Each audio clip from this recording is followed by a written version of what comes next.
Tradicionalmente, consideramos como pai da genética o monge Gregor Johann Mendel, que nasceu na Áustria, num local que hoje pertence à República Tcheca, chamado Brno, e ali viveu e trabalhou durante toda a sua vida. Mendel é famoso por ter estabelecido as leis da hereditariedade, né?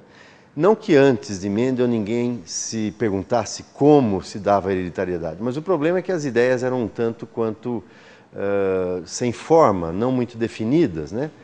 Acreditava-se na época de Mendel, por exemplo, que o que ocorria era basicamente a mistura de características do pai e da mãe nos seus descendentes em proporções variáveis, admitindo-se por aí uma série de exceções e, em suma, nada muito palpável.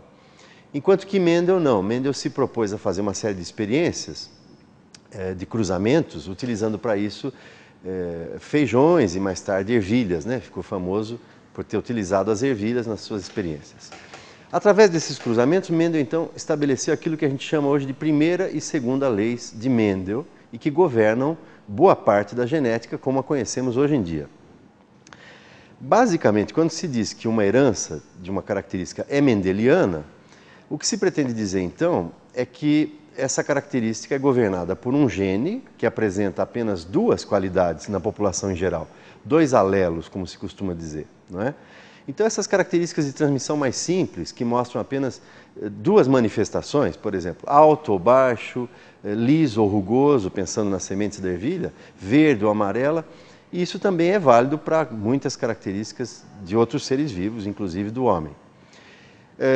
Então, mais uma vez, característica governada por dois alelos, sendo um deles dominante e o outro recessivo, não é? Então, quando isso se estabelece, quando uma herança é desse tipo, nós dizemos que ela obedece à primeira lei de Mendel, dando proporções regulares, já previsíveis nas gerações seguintes, e é, como eu disse, a base para a genética moderna.